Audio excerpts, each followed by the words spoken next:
Last video में हम लोगों ने फोर्स ऑफ फ्रिक्शन के बारे में डिस्कस किया और आप लोगों ने ये क्वेश्चंस करके रखे होंगे।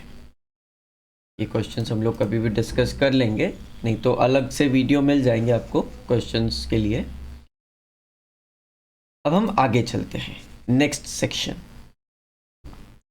Next section is factors affecting friction.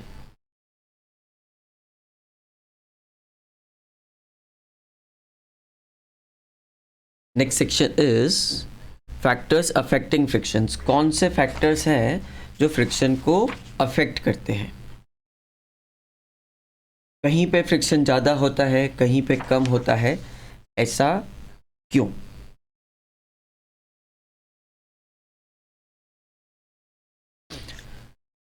Factors affecting friction को अच्छे से समझने के लिए सबसे पहले हम लोग एक डिवाइस देखते हैं।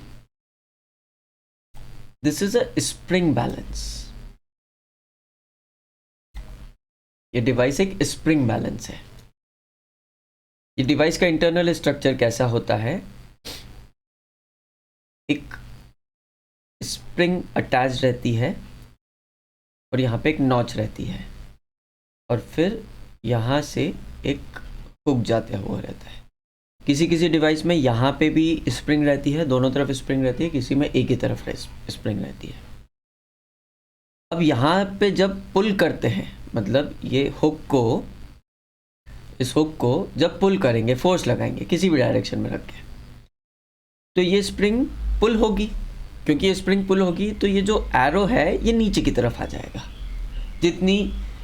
जितना ज़्यादा फोर्स लगा के पुल करेंगे उतना ज़्यादा एरो नीचे की तरफ आ जाएगा।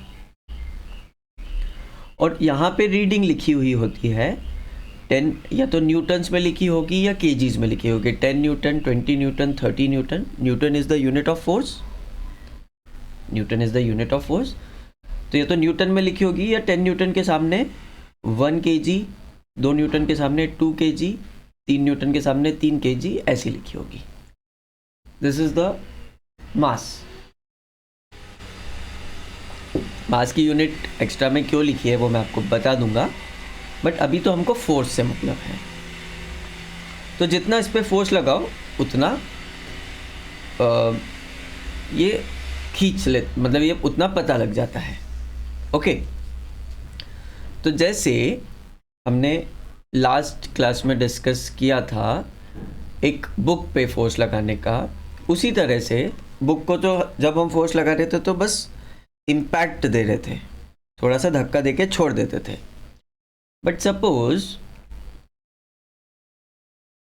सपोज हम लोग ज़मीन पे एक भारी चीज़ रखें, एक ब्रिक रख दी सपोज, और उसके थ्रू थोड़ी सी थ्रेड्स बांध दी, और इसी स्प्रिंग बैलेंस में उस थ्रेड्स के नॉच को लगा दिया।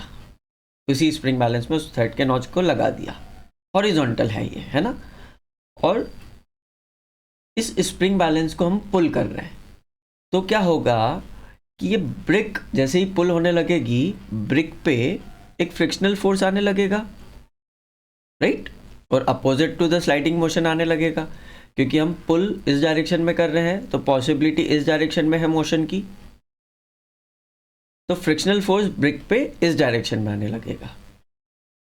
तो ये फ्रिक्शनल फोर्स की रीडिंग इसमें दिख जाएगी, क्योंकि जितना ब्रिक पे फ्रिक्शनल फोर्स लग रहा होगा उतना ही ब्रिक स्प्रिंग बैलेंस पे, इस चीज को स्प्रिंग बैलेंस बोलते हैं, इसी को लगाया यहाँ पे, तो उस स्प्रिंग बैलेंस पे उतना ही फोर्स लगा पाएगी। तो ये जो एरो है इससे हमको पता चल जाएगा कि ब्रिक पे स्लाइड होते समय कितना फोर्स लग रहा है। ब्रिक पे स्लाइड होते समय कितना फोर्स लग रहा है। ठीक है, सिंपल।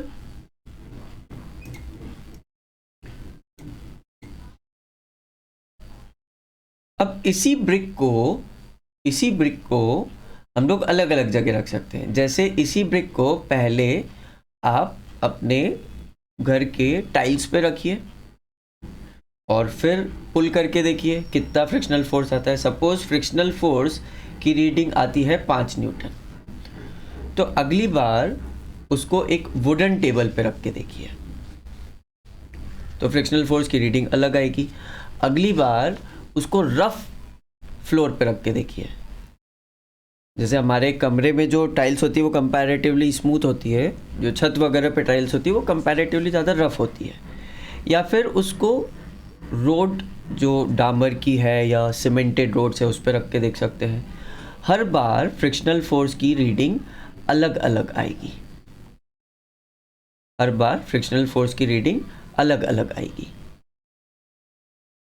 सपोज आप उसको सैंड में, थोड़ा सैंड है उसमें रख के पुल करने की कोशिश करते हैं तो सैंड में रीडिंग बहुत ज़्यादा आएगी। ये चीज़ हमको क्या बताता है? ये चीज़ हमको बताता है कि जो फ्रिक्शनल फोर्स है, ये चीज़ हमको बताता है कि जो फ्रिक्शनल फोर्स है, frictional force depends on the surfaces in contact। वही ब्रिक थी, पर क्योंकि फ्लोर हम लोगों ने अलग अलग कर दिया तो ब्रिक कभी वुड से कांटेक्ट में थी, कभी टाइल से कांटेक्ट में थी, कभी सीमेंट से कांटेक्ट में थी, कभी सैंड से कांटेक्ट में थी। तो हर बार उसका फ्रिक्शनल फोर्स अलग अलग आया, इसलिए हर बार उसका फ्रिक्शनल फोर्स अलग अलग आया। चलिए, ज़रूरी नहीं है कि आपको स्प्रिंग बैलेंस हो, तो एक सिंपल एक्सपेरिमेंट बता देते हैं। हम लोग अभी तक स्लाइडिंग की बात कर रहे थे, बट ये जो सिंपल एक्सपेरिमेंट है ये थोड़ा सा रोलिंग पे डिपेंड करता है। वैसे रोलिंग फ्रिक्शन स्लाइडिंग फ्रिक्शन से बहुत अलग होता है, बट फिर भी for the sake of experiment हम लोग ये ट्राई कर सकते हैं।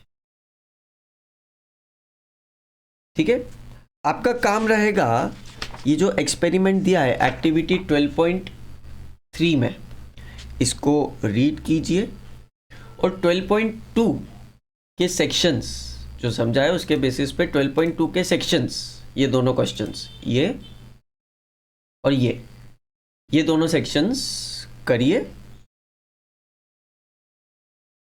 और नेक्स्ट क्लास में हम लोग इनको डिस्कस करेंगे। एक्टिविटी भी, ये वाला एक्सपेरिमेंट भी और ये क्वेश्चंस भी, इतना करके रखिए।